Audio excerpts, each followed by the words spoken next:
I don't know how the intros sound because I haven't done one yet and I wasn't in the last episode, but welcome back to Brissinger and Eragon podcast. Streaming, I don't know where, but somewhere, probably everywhere. All the places. Happy birthday, David. Happy birthday, David. We miss you again. But today we are back and we are going to continue our read through of Eragon. We're going to be doing chapters, I think it's technically 11 through 20. Mm-hmm. Yes. And what are those chapter titles, Abby? Yeah, it's Doom of Innocence through... Ooh, magic is the simplest thing. So Spencer's not allowed to count chapters anymore. Doing very badly. I mean, to be fair, is it Christopher's fault? I feel like... For not putting chapter numbers? Yes, yeah. It is. Especially when you have so many chapters. It's such a long book. He needs to have chapter numbers. It just makes it easier. Yes. But too late now. So if you listened to last week, great. Me going through it with David, who hasn't read these books before. Very entertaining stuff. So if you like wild predictions, listen to last week. But since David's not here, it's just Abby and I. David, I'm sorry. I'm just going to have to skip ahead on the producing end of things. I do have some notes without David, which is a very fun segment that will just pop up every time David's not here. Do you want me to share them? Oh, I would love for you to share them. So David, stop listening right now. Stop listening. Spoiler alert, 3, 2, 1. So Christopher lays a lot of groundwork really early on. He actually does it in this section too, which we'll probably mention. But he did a lot of interesting groundwork for Brahm secretly being Eragon's father. Brahm says the town he grew up in was much like Carvajal, although much less interesting. But like the only thing interesting about Carvajal is Eragon. Yeah, like that's really why he's there. When in hindsight, and I looked it up because I was wanting to know if it was like that's give a Star Wars reference. I want to know if it was a Rey Skywalker situation or it was always the plan. Yeah. And someone asked it on the Eragon subreddit. Great place. And Christopher replied, "Yep, it was always the plan." But he also knows like too many specific details about Eragon that someone normal wouldn't know. Like he goes, "Well, when you were brought here by Selena this many years ago," and I'm like, "Come on, Eragon."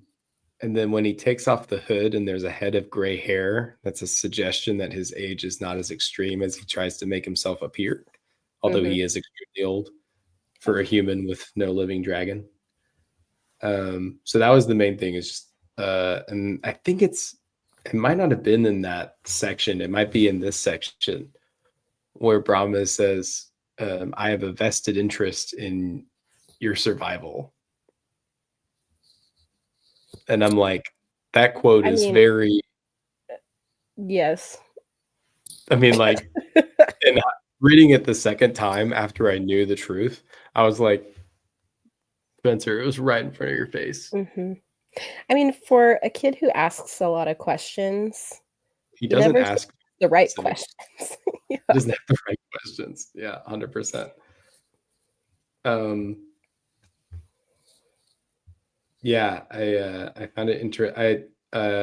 Brahm is 100% whistling when he sees Eragon's gateway of nausea on his hand. He's like whistling. He's like, "My son's a dragon rider. It's totally doomed, just like me." Yep. My son is totally doomed, just like me.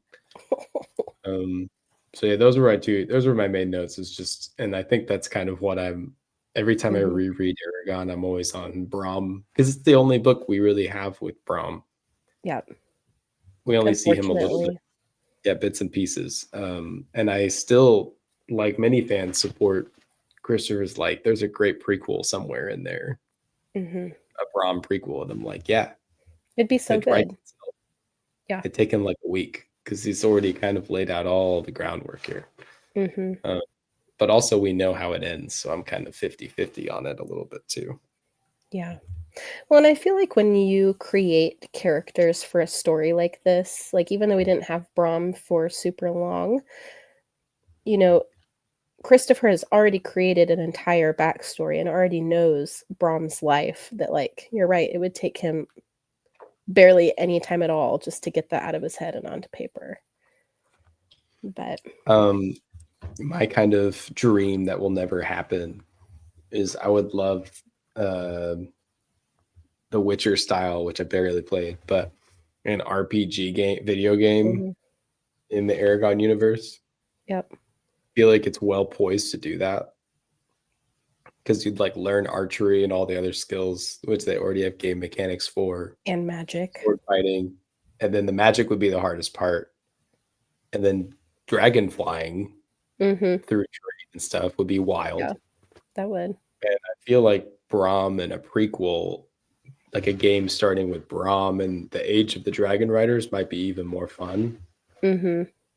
Choose maybe different paths or whatever, but it would be fun just to go through the trilogy, the cycle of the Yeah. inheritance cycle in that format too, where Mhm. like the map of the first game would be more limited, and then the second game would be more, and then Serta would be included in the third game. That'd be Mhm. wild. Yeah, Be really fun. that would be cool. All right, Spencer, any other notes? Nope.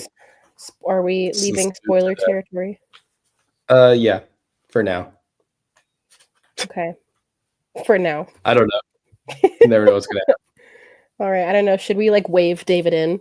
Like, David. Oh, it'll be fine. It'll be fine. He's got us. I mean, we're out of spoiler territory though. Yep. All right, well, let's go ahead and dig into the next 10 chapters of this book because a lot happens. And it's a lot of really important groundwork for the rest of our story. So, starting with Doom of Innocence, we obviously in the last chapter ended with Aragon and Saphira fleeing from Aragon's home before it gets completely demolished. Eragon's an unwilling passenger, but it That's is a that is convenient yeah, way for him to survive. yes. And so his first flight, the flight of destiny, one may say. What were your thoughts, Spencer? So, Due to Innocence, obviously, Aragon wakes up the next morning really confused, super angry with Saphira, pleading, like, please take me back, take me back, take me back. And when he arrives at his house, it is completely demolished, but not just in the sense of like it got burned down or something. It's like something huge ripped this apart. So I kind of wonder if the Razak ripped it apart or if their steeds showed up. But the Mhm. steeds feel more unlikely because, as we know Yeah. later this section, they're flying steeds, which Mhm. they'll remain nameless. But Brahm acknowledges that they're flying, so I don't think that's a spoiler. Right. Um, I don't think they're at play. I think the Razak's like inhuman strength Mhm. and just tore the house to pieces Oh, yeah. looking for the egg. Yeah. Um, yeah, this is one of those rare moments. There are a few where Saphira's age and maturity actually come into play because she's a Mhm. dragon. She's not doesn't have the same maturity as people do. She's got the hive knowledge, you know. Mhm. She knows some things of Yeah. dragons past. I was having a terrible time having to explain that to David last week. Um, attempting to. I was like, she knows some things, but then she Mhm. doesn't know things. Um, and so she knows the truth of Brahm from the first time she meets him Mhm. and touches his mind, but we don't know that till later. Mhm. And so this is one of those moments where she's not mature and she doesn't Yeah. have the wisdom and those things. And she has a few moments like that in Eldest for sure. Mhm. But this is a first big one for sure. Because like, why would she know who the Razak were if she's a baby and have never met them before? Mhm. Hive Yeah. knowledge. Yeah. It's a Marvel term, but I'm bringing it over here because I don't think Christopher Mm, has a name for it. Yeah, and I think that is what makes the most sense for this situation. Um, but yes, so they came, they looked for Eragon's uncle Garrow. Did eventually find him underneath a bunch of debris, badly burnt and injured. And With again, ether oil. huh? They gave him that ether oil stuff. Oh yeah. Can't heal. Yeah. I have a question Mm-hmm. for Abby. So I would Abby love to hear your also question. listened to the audiobook, Mm-hmm. took up my advice. Yep. David liked parts of Gerard Doyle, but he didn't like all of it. Mm-hmm. David specifically didn't love the dragon voice. Mm-hmm. And Saphira talks a lot in Mm-hmm. Doom of Innocence. So this is a great time. This is as good a time as any to ask what your thoughts of listening to the audiobook and probably first time It kind of getting is. into it. Yeah, no, I really don't like the dragon voice. Oh my gosh. I'm so in the Okay, so minority. so I do think that the audiobook itself is fine. Like I don't mind it at all. But I do really just struggle with the dragon voice, and I think that's partially because okay, now no one throws stones, but like growing up I watched the movie quite frequently. And I can't remember if I read the book before the movie. I think I watched the movie before I read It's the what's her book. face from the Mummy and stuff. Rachel Hmm. Weisz.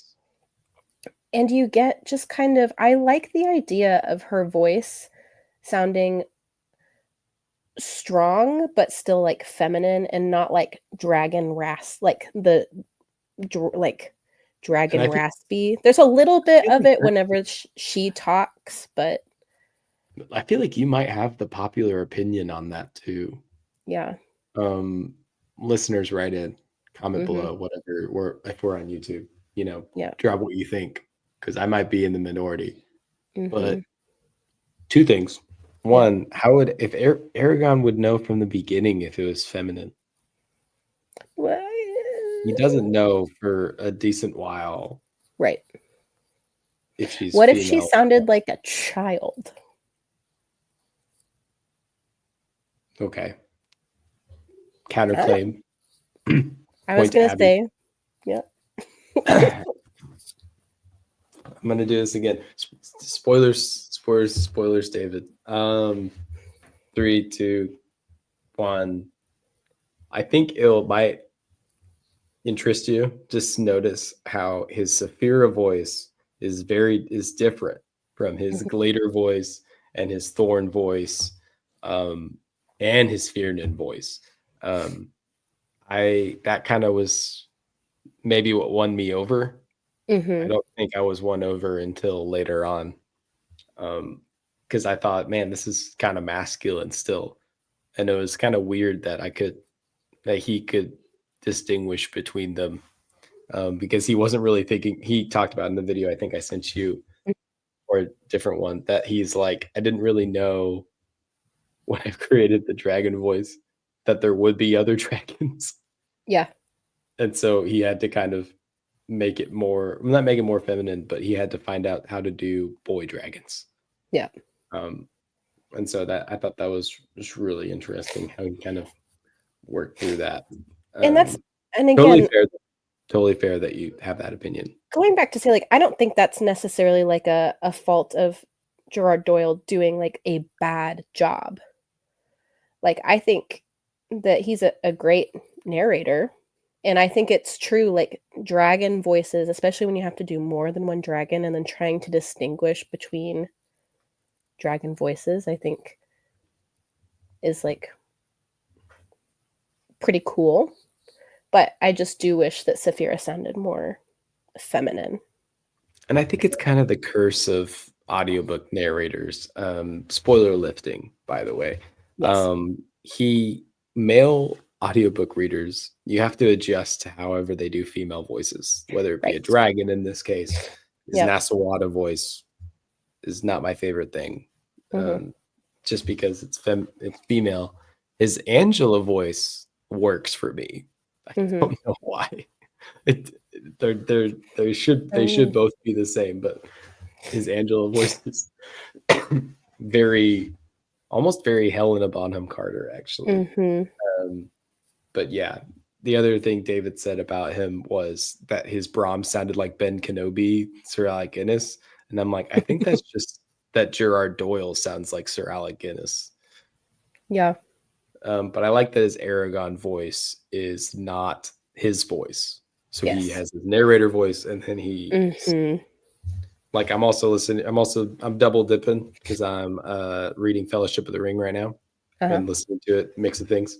It's wild. I don't know how I'm doing it, but I'm like, oh, this is what page I'm on. But I was listening to the audiobook. Anyway, Andy Serkis is really good. So good. He's phenomenal. But his Bilbo and Frodo voices are his voice. Yeah. For the most part. It's actually pretty funny how his Frodo voice is just his voice. His Bilbo voice is actually like Martin Freeman. But then his Gandalf voice is not Ian McKellen. It's like Andy Serkis Gandalf. Right. And all I want to hear is Ian McKellen. Like that's my Gandalf. True. And I love Viggo Mortensen. His Aragorn is really interesting, but so low that it's like when I'm listening to it, I'm like, I like almost close my eyes, except I can't because I'm driving. To really like, what is he saying? What's Strider saying? Right. The past, Elrond's house, like. Oh, yeah, I will say there were times when I listened to Lord of the Rings on like times 1.5 speed, or kind of just a little bit faster. But whenever it got to Strider and it was like kind of mumbly and quiet, I had to slow it down because I was like, I don't know what you're saying. Yeah, it's really good stuff. Great, he's great. Gerard Doyle's great. Yes, I love that he's done all of them, and that he does so many voices, like crazy, and can keep track of all of them, kind of like the Harry Potter one does. Yeah. Good. There's a lot of good Saphira quotes that I was going to bring up. When she gets pissed off via Eragon probing her, blood will be blood. I will fight. Our weirds, our fate bind us. I will take you because of debt owed, but into foolishness we fly. 15-year-old Christopher just writing down bangers down here. Oh yeah, really good. They land back and she says, "Sorrow breeds here." He clearly he does clearly, his favorite character has to be Saphira, and the way he writes for her, I feel like he puts in Brom has to be up there though. There's a quote, Brom at some point in this section says like something like, "Run, you fool," and it reminded me of Gandalf saying like, that had to be a nod. That had to be a nod. Yeah. And that we can move into Death Watch. I really just want to get to Brom. I think that's fair. Be that guy. I was going to say it truly did feel like we spent too much time just waiting for Garrow to get better and knowing, is he going to get better? Is he not? We're not sure. Eragon, what happened? I don't know. I can't tell you. Like, even the first time I was like, he gonna die. And and too, I'm just like, Eragon's a bad liar. Everyone knows that. Right. So just kind of a couple of things I guess I'd mention. I mentioned to David that I'm like, Carvajal is like kind of almost a character in the story moving forward. So I'm like, I said I don't want to spoil it, David, but like, don't think that there's all these random folk that you're never gonna see again. Like Gertrude's in all 4 books. She's a great character. Yeah. She's very, very fun. No spoilers. I swear. I'm trying to be good here. Okay. Elaine, huge. I mean, she's great in this, but I think she doesn't really get her own character development until the second book. Yeah, we get Horst and Katrina. Yep. Katrina's trying to bond with her not future brother-in-law, and he just doesn't react to it, and I thought that was crazy. Really sad. Yeah. But yeah, then him and Saphira. I do think there's a benefit of, I don't read the books like via paper very often. I actually I went down to Half Price Books and got me a copy of Eldest because I have, and David will hate this, I have a paper copy of a paperback copy of Eragon. Now I have a paperback copy of Eldest. I have a hardback copy of Brisingar, and I don't have Inheritance at all. You should And see then my I Percy have, Jackson collection right now. It sounds just like that. yeah, None I'm of like them that. match. Yeah, none of them match. Yeah. Yeah, also, yeah, the Eldest is like a different artwork. And then I have, yeah, the hardcover of Brisingar. I don't have Inheritance, and then I have a cover of Murtagh. Yep. That's a little beat up because I let one of my high school students borrow it. And I told him, I said, I'll kill you if I don't get this back with my rider's blade, something, Uh-huh. because we're Eragon buds. We're the only Yeah. Eragon fans in my whole school. I made They're him write a book few, report but about they're it. Just strong. kidding. Yeah, the few but mighty. Yeah. So yeah, but yeah. I see the benefits though, because I love the italics. Mm-hmm.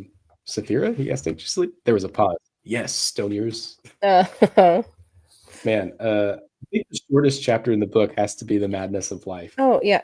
I mean, if you combined, in mine, it's split into 2 pages, but if you moved the text from the other page And over and mine took out too. the chapter title, it's just 1 page of text.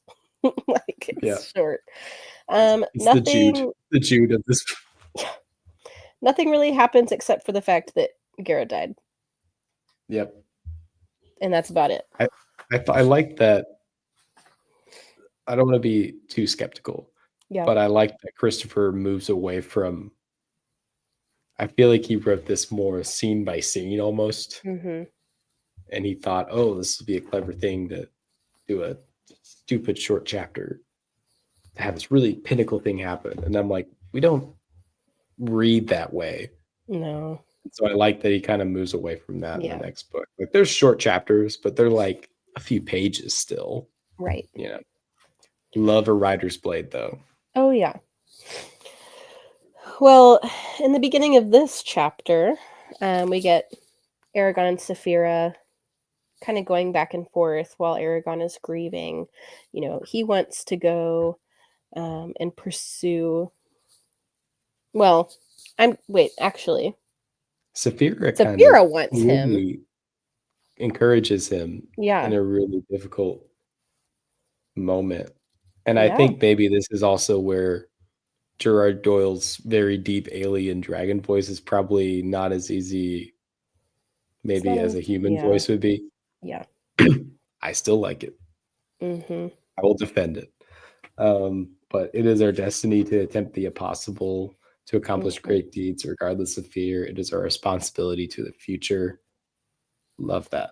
And But then I think it's weird, though. This, for me, felt a little bit like Whiplash, because just like 3 chapters ago, she was like, no, we can't be around them. They're going to kill you. You're going to die. We're going to die.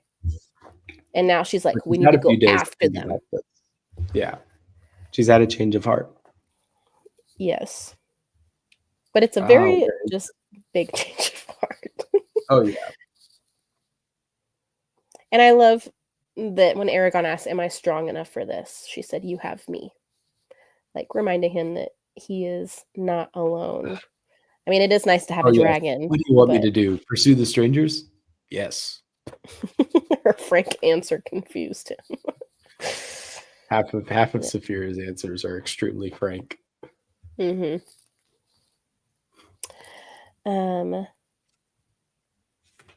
Eragon, nothing is more dangerous than an enemy with nothing to lose, which is what I have become. Yeah, it's a little dramatic. A little bit. Every good 15-year-old is. I love Braum though. He's finally like Eragon thinks he's all alone. He's putting all the leather up or whatever, going somewhere. Well, because didn't he go and steal? Like he stole a bunch of meat, and he stole a saddle and like leather to make a saddle. Yes. But I love that he's like, I'm all alone. He turned to see if he was being pursued. No one was there. Relieved, he let out his breath. And then he reached into the tree for the leather he left there, and it was gone. And Braum says, going somewhere? Love Braum. What a guy. Uh, and then he's like, "It's none of your business." Where is it? I hope you have enough meat to feed your dragon.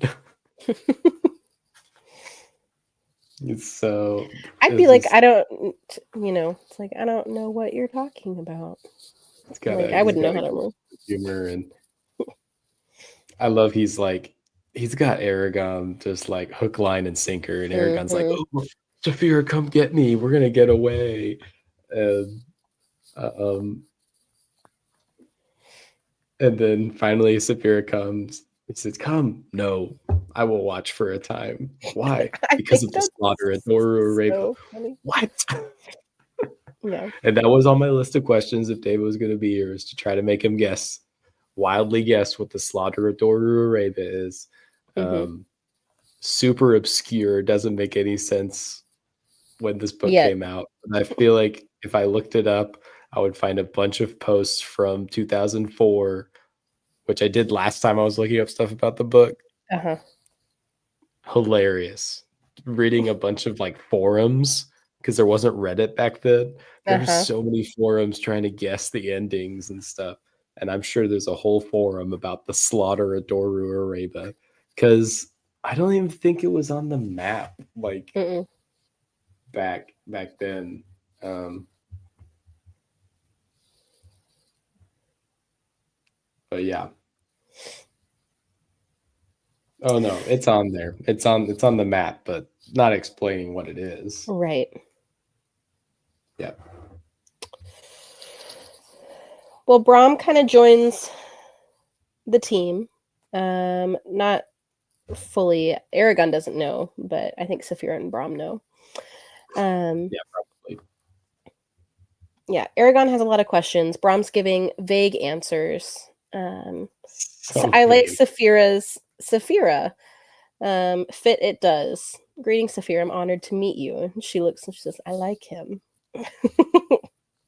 Of course you do. Everyone enjoys Um, flattery. yeah, and she does. Yeah, she That's like does. her whole weakness is vanity. Mm-hmm. Um, oh, where is it? It's later on, but when they go to the back to the farm, Mm-hmm. um, well, first off, he gives him Zarak, Mm-hmm. and that's why we'll talk about it whenever you read Bear Tag, and whenever we talk about it. Obviously, that listeners that have read that book will know that Zarak has a role to play in that book. I won't Yeah. say anything more on that. But as for swords, this might be crazy to say. Mm-hmm. Well, my favorite sword doesn't appear very much in the series. It's Okay. Galbatorix's. Well, it's not his sword, but it's the sword that he's using. Mm-hmm. So that's probably my favorite sword.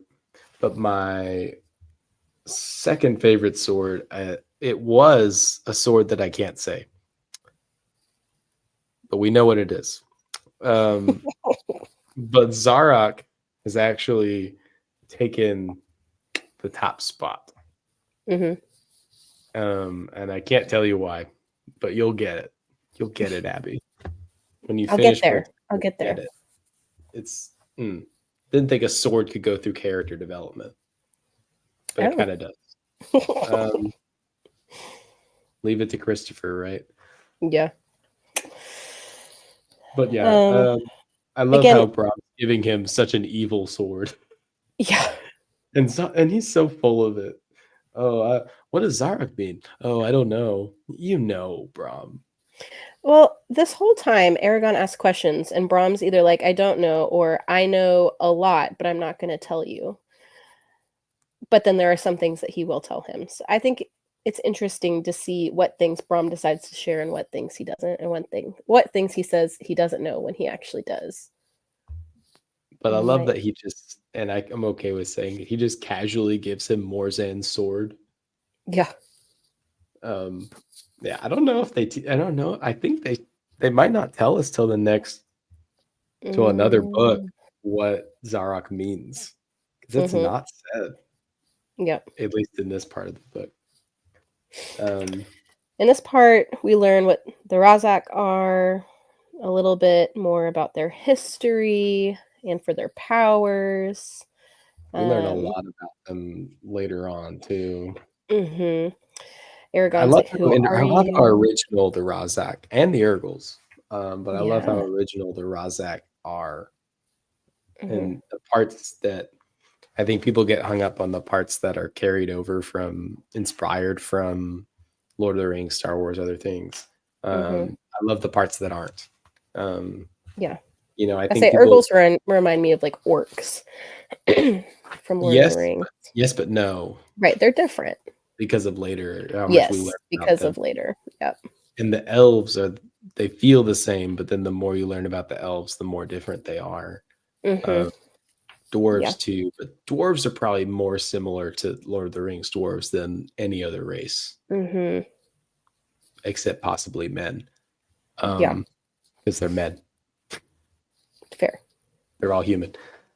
But yeah, the Razak are just incredibly unique, and I don't think we've seen the end of them in Inheritance. I think we're gonna Mm-mm. continue learning about them in the future. Yeah. Aragon questioning who Brahm is. Brahm still won't say. Um, Aragon But somehow kind it of pouts. managed to Mm-hmm. evade it kind of too. Yeah. Saddle making. Um, Very Aragon. special that Brom made a saddle for Eragon. Yeah, I would say Aragon really needing something to help his poor legs from getting all torn up when he rides Saphira. Um, let's see. I'm trying to think. Are you gonna try it out? Maybe tomorrow. He really doesn't want to ride her No, again. no. Uh, Um. Theron's foot, Mm-hmm. which if you're reading is and never listen to the audiobook, you might say Theron's Ford. Yep. That's something that the audiobooks help me with pronunciation. I was gonna say, think even I think now, I still am trying to remember how he pronounces some of these things in the audiobook. I think I didn't feel comfortable enough to host this until I'd listened to all the audiobooks twice. So I know Mm-hmm. all the pronunciations, Yep. like Razak, Murtag. It's not Murtaugh. David Yeah. said Murtaugh last week. I was like, okay, Yep. I'm gonna let it go for now. Isn't that how they pronounce it in the movie too? You I remember don't. the I don't, movie I probably don't 20 remember. times more than I do. I think there's a smoke dragon in the movie. There is a. It's basically a Okay, good. smoke dragon. Yeah. Okay, it wasn't a fever dream. That's good to No, know. you're right. That's not a spoiler because it's not in the book. Well, fans, get ready to tune in because sometime in the We're gonna future watch we'll the watch movie. the movie. We Yeah. will this season. It's gonna be our big horrible finale. And since Spencer and I live in the same city, maybe we can watch it together. We'll make Unfortunately, a that is party out of something. it. Yeah, wait, that's yeah, very sad party. Um, I think you hate it more than I do. I don't know if I will hate it as much as I will. I love Jeremy Irons as Brom, and that's the Yeah. part that I struggle with is the Brom that he draws because he did a hand drawn picture of Brom. I don't know if you've seen that before. Mm-mm. He looks very Gandalf, um, which is totally fine. But he doesn't look like Jeremy Irons like at all.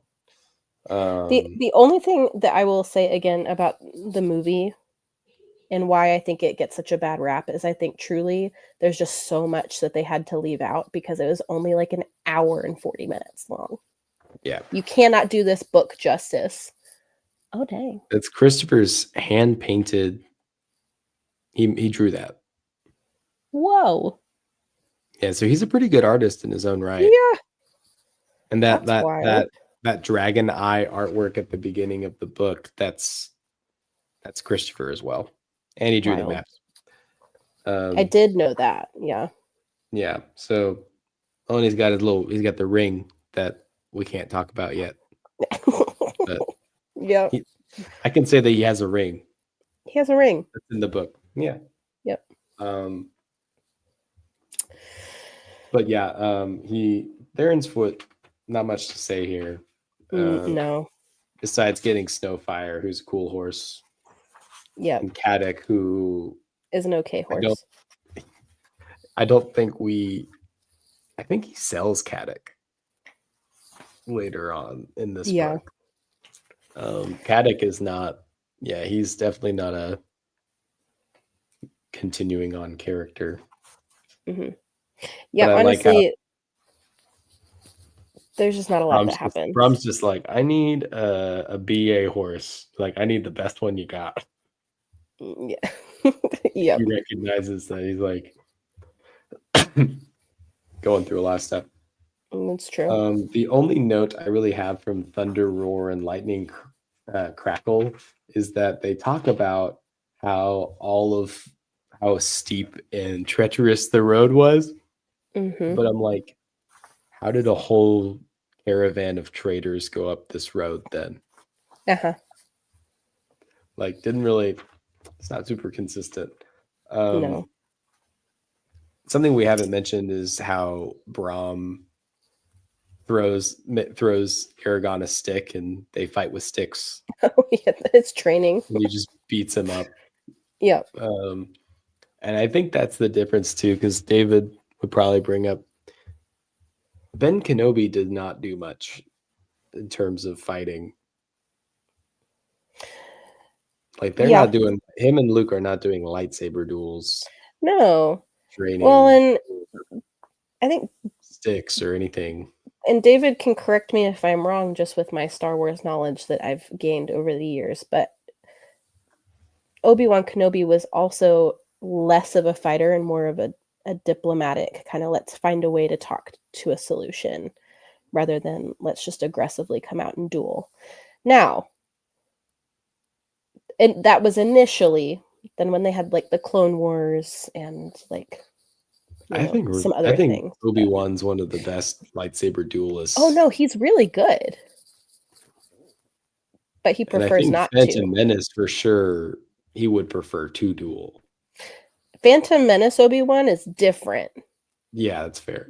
But yes, because but I think there's books and stuff that go through all that too. But yes.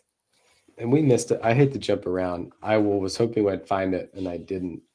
Brom kind of whispers some things to himself when he first sees Saphira, and I won't find it. Yeah, didn't it say that he was like mumbling under his breath or saying something? Yeah. I guess it's before Rider's Blade. I'm so sorry, listeners, but I'm sure it will be worth our time if I don't read the quote. Oh yeah, wait. Directly. It's gotta be. Okay, I'm on Madness of Life, which means I went back too far. It's like 98. Oh, maybe. Wait. Oh yes. Eragon heard him muttering. So it starts again, but how and where will it end? My sight is veiled. I cannot tell if this be tragedy or farce, for the elements of both are here. However it may be, my station is unchanged, and I, and he doesn't catch the rest of it. But I'm guessing like, and I will do my part. Mm-hmm. I won't do a spoiler again. Yep. But we all know.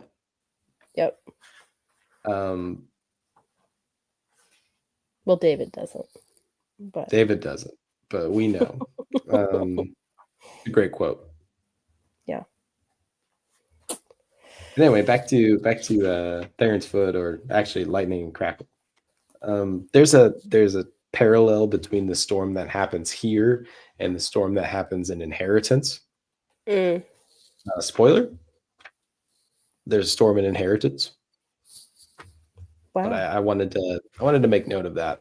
A really crazy storm, and the nature of it. It's very they're very parallel of each other, and that's just because I just reread Inheritance pretty recently. Yeah, because I didn't remember Inheritance very well until Yeah. It's just a lot. A lot goes on in that book. Yeah. It's crazy. All right. And time for some gore, Abby? Yeah, Spencer. This is where my brain can't remember how he pronounces it in the audiobook. What's this town called? Yazuak. Yazuak. Which honestly, if I had just read it and tried to pronounce it, that's what I would have said. Yeah. But yes, so they continue traveling, which is what a lot of these chapters consist of, is just traveling. They're trying to make it to their next town because they need provisions and they need water. But as they are traveling into the city has been pillaged, and there's an entire mountain of bodies, both men, women, and children, who have been slaughtered by a seemingly large pack of Urgles, larger than Brahm has heard of in a long time, which is not a good sign. Really And set us up to believe certain things about Urgles. yes, And they're very much the bad guys in this book. very. And they're different. I think they're more powerful than orcs too. I would agree with that. Especially Call, which we'll talk about later. But as they're in the bigger. city, Eragon and Brahm get attacked by two Urgles. This is where Brahm says, "Run, you fool." And it made me think of Gandalf. But as this fight is happening, Eragon's really trying to fight for his life. Brahm is injured, and Eragon... Use the rider blade, man. Come on. Right. Eragon uses his first bit of magic, prepping his bow and aiming it towards the Urgles, yelling Brissinger. And honestly, I love just how he a magical learns blue Brissinger. explosion. Oh yeah, we didn't talk about that. Yeah. Name tag. But I love how he learns it because Brahm is just trying to make fire and he just curses Brissinger. Yeah. And like Eragon thinks it's just like a curse word. Mm-hmm. And that's what he remembers when he shoots the arrow for some reason. Just it's clever. Just yelling a curse word. That's a magical movie. curse word. I don't think the pile of bodies is in the movie. The pile of bodies is not in the movie. The arrow. Yeah, and I think there was that's a fortune teller. I mean, yeah, in this scene of the movie. Well, yes, but in this scene before he shoots the Urgles, he meets a fortune teller. I thought. So the one he's supposed to meet in Tierm. Maybe I'm wrong. I think they might cut Tierm stuff out. I don't remember that in the movie. Maybe it's later. I don't know. I don't remember the movie. I was gonna say word for word, scene for scene. Anyways, Eragon passes out because his body is completely overwhelmed by this rush of magic that he just utilized. And then he doesn't pass out, but he can't stand and has to kind of recover. You're right. It's just kind of more of a once his strength returns. And Admonishments is the next chapter. Eragon recovers recovers enough to find Brahm. Brahm's been injured. His arm has been, scratched with a pretty good gash. Saphira, really upset that they got attacked, really surprised that Eragon killed them. I found it interesting that she said gravely, "You have grown." I think that... Yeah, sometimes he doesn't use quite the right word. Well, and it makes me wonder too if it's it's unfortunate that at such a young age he has to have already experienced this type of thing. I don't know. Maybe. Eragon finally comes to a point with Brahm and him not being specific about stuff. And he's like, "Do you even know anything about magic?" And Brahm's, "Boy."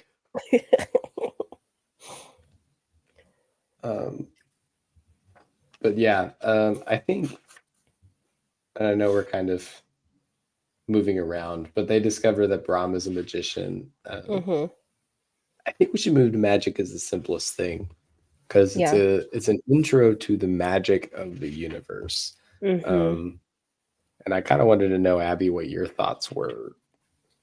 on how they do magic in Eragon without going into the whole details of it. Yeah, I remember the first time I read the series, I got really confused by the way that magic and the language of magic is utilized. Like, to an extent, it seems straightforward, but then there's so many rules. And I'm like, how does anyone keep all the rules straight? And I think Eragon probably wonders the same thing. Like, how am I supposed to know That's if part of I'm why gonna there's have so enough? few magicians, I think, too. Yeah. And I think it feels strange because it seems like in some ways it's something you can learn, but also in some ways it's something that's like natural to you. But then in some ways it's also just natural, kind of like the forces to like the world. And there's certain people that can do magic, and there's certain people that just can't really do it, or like it's harder for certain people to master it, as we learn later. And so it truly does, in a sense, feel kind of Star Warsy in that it feels like the Force, but there's also like a language to it. And if you know the language, you have power over the thing. Yes. But I know that I there's can't say also, what I want. I there's can't say like, what I want to say. there's There's things that you read learn Murtag. later. Read Murtag. Yeah, I need to read Murtag because I don't know all the There's things a lot from of that one. there's things I just can't say. Yeah.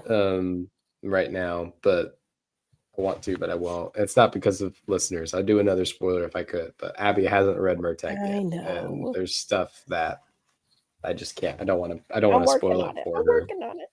She's gonna get there, guys. Yep. But I gotta do one more for old time's sake. Okay, big spoilers coming. Okay, this would be a note without David. I would have to talk about this if it doesn't come up. Okay, 3, 2, 1. Page 145. Yep. He's explaining stuff about magic. It's everything has a name. Everything has a true name. And Eragon asks, "Does this language have a name?" Brom laughed. "Yes, but no one knows it. It would be a word of incredible power, something by which you can control the entire language and those who use it. People have long searched for it, but no one has ever found it." And then Eragon goes, "Now I'll just keep asking other questions." I'm like, going back to read this, I'm like, oh, he had it all planned out. And I remember when I first read Inheritance and he revealed that, I was like, okay, like that feels a little bit out of left field. But then I realized, I'm like, it's not. He had it all planned out, or at least he wouldn't ask that. He wouldn't have Eragon ask that question if he wasn't gonna planning on bringing it back in some big way later. Yeah. And I think the name of names is. I thought for sure he wrote himself into a corner. With that, but he didn't. Nope. As you'll read in Murtag. I think because Murtag knows that. I say, and that's one of the things that I like. I haven't read Murtag, but one of the things that I like about Christopher's writing, and I mean, I think most good authors have this ability, but like there's so much foreshadowing and so much prepping from the very beginnings of a story to things that you won't find out until the 4th book or the 5th book, that it's like, how in the world do you all have enough patience to wait this long and build up to that thing? And that's what he said while we're still under spoilers when he talked about the forum, the subreddit I was reading about Brom, is he goes, "Yep, I love dropping a little tidbit and then not addressing it again for thousands upon thousands of words." Yeah. Just like kind of that's what infuriating that was his as a reader. reply comment on Reddit, like almost word for word. And I'm like, this is the special personality to do that. Yeah. Like how he casually put Angela the herbalist in To Sleep in a Sea of Stars, and I'm like, what? Like you What? yeah. What? And he didn't explain it. No. He's like, this is lady. She's a cat. She says this specific thing that you just lets you know. Wait a second. Really? And then, Yep. and then of course, when they asked him about it, he just said, "Yep," but not gonna explain how or why or any of Mm-mm. those things. I'm just like, okay. But yeah, spoiler going back down for a minute, but there's a lot of Brahm explains magic pretty well. He's also just full of it because he knows so much. I know. He's such a strong magician. So it's like, oh, Brahm, you're killing me. And he's like not even pretending not to know. He's like letting Eragon know that he Oh, I knows, know a and then little. sometimes Proceeds to saying explain. like lying, but not well. You're like, no, you know. Oy, oy, oy. But yeah, I like how he explains how the elves can't Mm-hmm. lie Yep. in their native tongue, but they perfected the art of saying one thing and meaning another. And I love how Mm-hmm. we see that come to fruition later. Mm-hmm. Um, Also how he talks to the bird, good stuff. Mm-hmm. Um, he Christopher kind of retcons this, I think, and I'd have to look. I'm gonna look it up later. How do you find out your true name? And he says elves instinctively know theirs. Um, no one else has that gift, and that they instinctively know everyone's, but they don't. Mm-hmm. He talks. There's a certain character, they'll remain nameless. That's an elf that they have a they learn their true name in a much a similar way to how everyone learns how humans learn their true names and other characters too. So I think I don't know if it's a full on retcon, but Mm-hmm. he kind of had this plan and then he didn't stick to it. Mm-hmm. I remember when I read this for the first time, I was like, "What's everyone's true name? I want to know." And then you don't find out for. But you don't even No, you don't ever find out, but Aragon doesn't even find out until later. much later. Um, yeah, you don't ever hear their true names. And I No. think as we kind of wrap, I think if they ever come out with this reboot and fall into a full series and everything, I wonder Mm-hmm. how they're gonna put that to screen. Yeah. I just Is he gonna whisper it in her ear and we're just gonna sit there and watch? Probably. That's what I would assume. Probably, but Yeah. like it doesn't have any kind of the same meaning to us in that format. Yeah. Like the books, I get it somewhat. Yeah. Those true names become very important, don't they? Very much. Like they're just like cornerstones Yeah. in a lot I of will say ways. I do remember, I feel like in the movie they don't go into as many details about magic in No, the way that it's used. It's more of a, this is the magic word for this, and so you just say it and it grab the happens. beans. Right. Just kidding. The um beans give you magic. right. The birds. There That game is an was Eragon video wild. game that we will not be playing. Oh my gosh. Do I own that? Maybe you do. Maybe we will have to play the Eragon video game. Um, I don't remember. I may. Nargajvog. Nargajvog is in the Eragon video game, allegedly, even though he was not confirmed to be in the events of Eragon or not. As But soon as you said Aragon video game, my mind was like, I like had there's like a a flash Eragon of the like a movie cover. video game, not the video game that I want to be made, Uh-huh. but one based on the movie. I think at one point I may have had that. I may still for like the GameCube. Oh my gosh. That'd be so fun. Um, but yeah, that pretty much wraps, right? Yeah, because we I don't didn't mention want to go into Eragon's the next dream one. in chapter 12 when he's Hmm. unconscious. He has a dream a very specific dream that's Mm-hmm. entirely blew my mind on the second read through. Mm-hmm. Look it up, readers, if you want to reread it. Oh, there's so much that I'm just excited for David to experience while reading this. For And sure. again, Eragon's the book I remember the best, so I'm excited for when we start moving into the other books for the things that I am too, for completely David's don't remember. sake too, because I feel like it gets really good. Mm-hmm. Like, this is good. Yeah. But this is my least of all of them, which are my favorites. Yeah. But yeah, so next time on the podcast, listeners, we are doing a lore episode. The Abby and I, full spoilers. Ooh, yeah. Okay. Spoiler All the time. territory. Spoilers all the time. And hopefully we'll have a guest who is also an Eragon fan and has read everything. And the main things we're going to be talking about, we have any more, we're going to be talking about Abby's thoughts on Murtagh, is the game plan. Yep. And I'm sure our guest definitely has some thoughts that he will share about Murtagh if he comes on. He is not as big of a fan of Murtagh, the book. And then we'll be talking about the maps of Allegasia.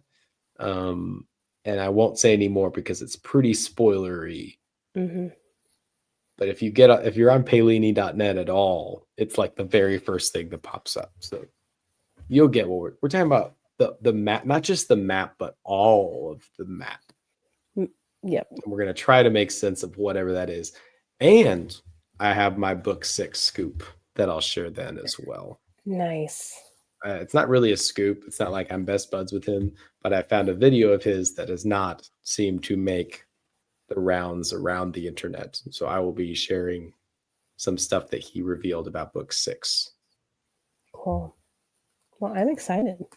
He did a Kickstart campaign and he didn't think it would go as far as it did. And he's like, if I get this many, I'll do a little bit tidbit about my next book. And then he's like, well, it did. So